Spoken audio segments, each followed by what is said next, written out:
तो दोस्तों, कहानी की शुरुआत में हमें 5 लड़कियों की बॉडीज को दिखाया जाता है जो एक जगह पर पड़ी हुई थी। और अगले ही क्षण हम देखते हैं कि एक लड़की की आंखें अचानक से खुल जाती है और वो देखती है कि उसके पेट पर बहुत तगड़ा चोट लगा है। लड़की को माजरा कुछ भी समझ में नहीं आता। वो अपने फ़ोन की फ्लैश लाइट को ऑन करती है और इधर उधर देखने लगती है, जहां पर वो अपने करीब 4 लड़कियों को पड़ी हुई देखती है। ऐसा देखकर वो घबरा जाती है और रोने लगती है और वो पुलिस को फ़ोन लगाती है, लेकिन नेटवर्क न रहने की वजह से पुलिस को फ़ोन नहीं लग पाता। अब वो यहाँ से भागने की कोशिश करती है, लेकिन दर्द की वजह से वो हिल नहीं पाती। और अगले ही क्षण वो देखती है कि वो जिस जगह पर है वहां पर कोई और इंसान आता है और वहां पर पड़ी एक कुर्सी पर बैठ जाता है। तभी उस आदमी के हाथों से कोई सामान गिर जाता है और वो उस लड़की के पास पहुंच जाता है। अब वो आदमी उस सामान को उठाने के लिए उस लड़की के पास जाता है और लड़की अपनी सांसों को रोक कर मरने का नाटक करती है, जिसके बाद वो इंसान अपने काम में फिर से लग जाता है। दिखाया जाता है वो आदमी एक खतरनाक तरह का मास्क पहना था। वो उस मास्क को निकालता और फिर से सिल कर अच्छे से पहन लेता है। अब इसके बाद वो आदमी उस बॉडीज में से पड़ी एक लड़की को अपने साथ उठाकर लेकर चला जाता है, जिसके बाद इधर घायल लड़की जिसे होश आ गया था वो उठती और खिसकते हुए वहां से बाहर निकलने की कोशिश करती है। वो लाइट को ऑन करती है और वहां पर पड़ी एक सुई से अपने जख्मों को सिलने लगती है। इसी दौरान वहां पर पड़ी लड़कियों में से एक और लड़की को होश आता है, जो दर्द के मारे कराहने लगती है। तभी वो फौरन जाकर उसे चुप कराती है और अपना नाम एलिशा बताती है। वो उस लड़की से पूछती है तुम यहाँ पर कैसे आई, लेकिन उसे कुछ भी याद नहीं था। एलिसा बताते हैं कि वो अपना काम करके घर आ रही थी, इतने में किसी ने उस पर हमला किया। उसके बाद से उसे कुछ भी याद नहीं। और यहाँ पर दूसरी लड़की अपना नाम एमिली बताती है, लेकिन एमिली एलिसा से बातें करते वक्त अपना दम तोड़ देती है, यानी वो मर जाती है। अब एलिसा को वहीं पर एमिली का फोन मिलता है, जिस पर किसी का फोन आ रहा था। वो जल्दी से उसे साइलेंट करती है और फोन को उठाती है। पता चलता है फोन पर एलिसा का हस्बैंड होता है।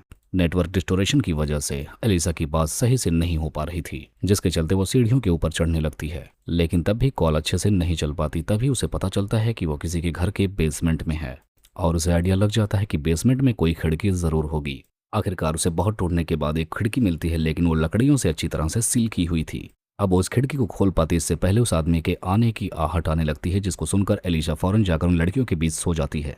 वो आदमी फिर से एक एक करके एक लड़की को लेकर जा रहा था और बार बार एलिसा को ऐसा ही करना पड़ता, उनके बीच आकर सोना पड़ता। लेकिन तभी एलिसा जो फोन अपने पास रखी थी वो बजने लगता है, यानी किसी का कॉल आ रहा था। और इतने में ही वो हैवान उसको देख लेता है, लेकिन पास आने के बाद उसे पता चलता है कि लड़की तो मर चुकी है। उसका फोन लेकर वो तोड़ देता है और एलिसा भी ये बात अच्छे से समझ जाती है कि अगली बारी उसकी है। एलिसा फिर से जाकर टेबल पर बैठकर आइडिया निकलने का सोचने लगती है, लेकिन तभी उसे एहसास होता है कि उसके पीछे कोई चल रहा है। तभी लाइट फ्लिकिंग करने लगती है और अचानक से वही मास्क मैन आकर एलिसा को पीछे से पकड़ लेता है। लेकिन तभी अचानक से पता चलता है कि एलिसा ये खतरनाक सपना देख रही थी।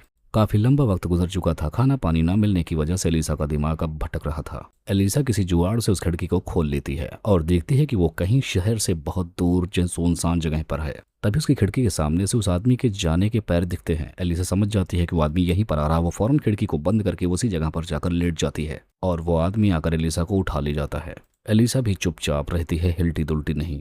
अब आगे का सीन दिखाया जाता है कि वो एलिसा को लाकर एक शानदार बेड पर लिटा देता है, जहां पर एमिली को भी बैठाया गया था। एलिसा देखती है एमिली एक कुर्सी पर बैठी है, जिसे अच्छे से सजा दिया गया है, उसके कपड़े भी बदल दिए गए हैं।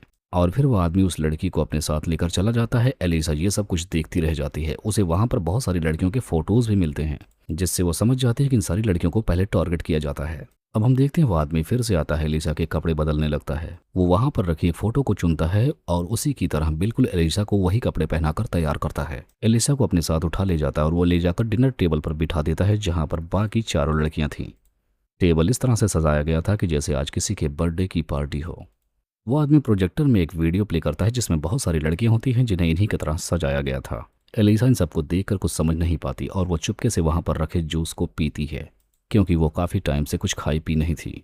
अब वो आदमी वहां पर एक बूढ़ी औरत को भी लेकर आता है और बिठा देता है, जिसको ऑक्सीजन लगा हुआ था।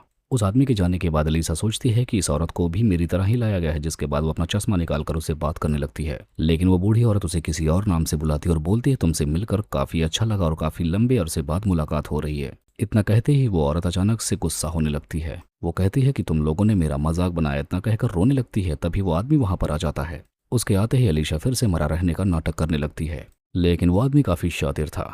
एलिसा ने जो जूस का ग्लास पिया था उस पर वो उसके होठों के लिपस्टिक के निशान देख लेता है, जिससे वो फौरन चाकू उठा लेता है, यानी अब वो किसी को मारने वाला था। तब तक एलिशा भी अपने हाथ में चाकू लेकर उस बूढ़ी औरत के गले पर लगा देती है और खुद को वहां से जाने देने के लिए कहती है, लेकिन वो रुकने वाला नहीं था। वो एलिशा पर हमला ही करने वाला था। तब तक एलिशा उसके ऑक्सीजन की पाइप काट कर वहां से भाग निकलती है, जिसके चलते वो आदमी उस ऑक्सीजन पाइप को ठीक करने में लग जाता है। एलिशा भागती हुई जाती है, लेकिन सारे दरवाजे बंद थे। लेकिन तभी उसे एक टेलीफोन दिखता है, जिससे वो फौरन पुलिस को फोन लगाकर सारी बात बता देती है। लेकिन पुलिस वालों को एलिशा की लोकेशन का पता नहीं था, जिसके चलते पुलिस उसे थोड़ी देर छिपे रहने के लिए कहती है। एलिशा उस हैवान से बचते बचाते एक कमरे में जाकर छिप जाती है, और उसी कमरे में वो बूढ़ी औरत पहले से थी। वो एलिशा को देखकर कहती है कि तुम लोगों ने मुझे धोखा दिया है, तुम्हें सब कुछ पता था, लेकिन फिर भी तुम लोग मेरे पीठ पीछे हंसते रहे। लेकिन अब मैं तुमसे बदला लेकर रहूंगी। एलिशा को कुछ भी समझ नहीं आता, जिसके बाद वो यहाँ से भागते हुए सीधा फिर से बेसमेंट में पहुंच जाती है।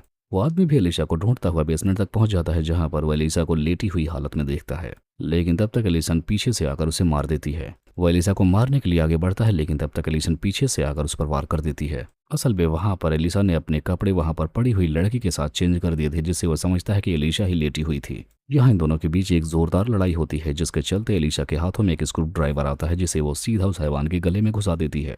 और एलिशा उसकी जेब से चाबियां लेती है और दरवाजे खोलकर बाहर आ जाती है। वो वहां से अचानक घायल हालत में जा ही रही थी, लेकिन तभी अचानक से बेहोश हो जाती है, और इस वक्त हम देखते हैं उसके मुंह से झाग निकल रही होती है। कहानी तो यहीं खत्म हो जाती है, लेकिन कुछ ऐसे राज हैं जो आपको बताना जरूरी है। असल में जो औरत व्हीलचेयर पर है वो बहुत पहले से ही थी, और उसके हस्बैंड का कहीं बाहर अफेयर चल रहा था। उस जमाने में इस बूढ़ी औरत की 4 और फ्रेंड थी, जिन्हें उसके हस्बैंड के अफेयर के बारे में बखूबी पता था। लेकिन वो चारों लड़कियां इस औरत को उसके हस्बैंड के बारे में कुछ भी बताने के बजाय उसके पीठ पीछे उसकी हंसी उड़ाती थी। लेकिन इसे एक दिन सच्चाई का पता चलता है, और वो अपनी सारी फ्रेंड्स को अपने पास बुलाती है अपना बर्थडे बताकर, और वह सबके जूस में जहर मिलाकर सबको पिला देती है। और इस तरह से इसकी चारों फ्रेंड्स मारी गई थी। लेकिन यह औरत इसी सदमे के बाद से पागल हो जाती है, और अपने बेटे के साथ मिलकर उसी दिन को हर रोज जीने की कोशिश करती है। और इसीलिए उस जूस में जहर था। वो हर रोज उन्हें मारती थी, और ये दरिंदा हर रोज हमेशा ऐसे ही लड़कियों को लेकर आता रहता, और अपनी माँ की अधूरी ख्वाहिशें हर रोज पूरा करता। और इसी जूस को एलिशन ने भी पी लिया था, यानी अब उसका भी मरना तय है। तो बस इसी को दिखाते हुए इस कहानी का यहीं पर एंड हो जाता है।